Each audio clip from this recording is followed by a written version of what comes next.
రామోజీరావు గారి మరణం చాలా బాధాకరం. వారి మరణం అనేటటువంటిది తెలుగు రాష్ట్రాలకే కాదు, ప్రపంచంలో ఉన్నటువంటి ప్రతి తెలుగు వారిని కూడా బాధించేటటువంటి అంశం. తెలుగు మీడియాలో, ప్రింట్ అండ్ ఎలక్ట్రానిక్ మీడియాలో తనదైన శైలిలో ముద్రత వేసినటువంటి విలువలతో మీడియాని నడిపినటువంటి వ్యక్తిగా ఖ్యాతి గడించారు.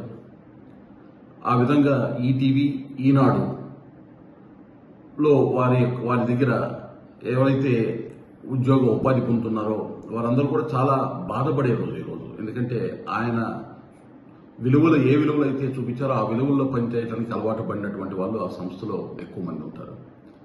అదేవిధంగా సినిమా రంగం ద్వారా సమాజాన్ని చైతన్యపరిచేటటువంటి ఉషా కిరణ్ మూవీస్ ద్వారా సినిమాలు అందించారు.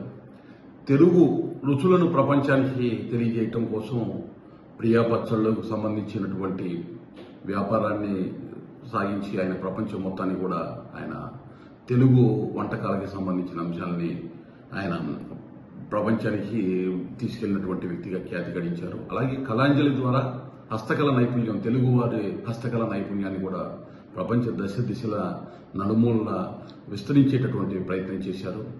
ప్రకృతి వైపరీత్యాలు సంభవించినప్పుడు, హుదూద్ లాంటి సంఘటనలు చూసినప్పుడు అత్యంత వేగంగా ఆ పనులను ఆదుకోవటం, ఎవరైతే గృహాలు కోల్పోయారో పేదలకి గృహాలు కట్టించేటటువంటి ప్రయత్నం చేయాలి. ఇవన్నీ కూడా ఆయన మనసు ఏ విధంగా ఉంటుంది పేద ప్రజల మీద అనేటటువంటి దానికి కొన్ని ఉదాహరణలు. ఈ విధంగా బహుముఖ ప్రజ్ఞాశాలిగా ఉన్నటువంటి రామోజీరావు గారు ఈరోజు మరణించడం చాలా బాధాకరం. ముఖ్యంగా ఈనాడు ప్రింట్ అండ్ ఎలక్ట్రానిక్ మీడియా కుటుంబ సభ్యులకి, అలాగే వ్యక్తిగతంగా వారి కుటుంబ సభ్యులు ఎవరైతే ఉన్నారో వాళ్ళందరికీ కూడా ప్రగాఢ సానుభూతిని తెలియజేస్తా ఉన్నాం.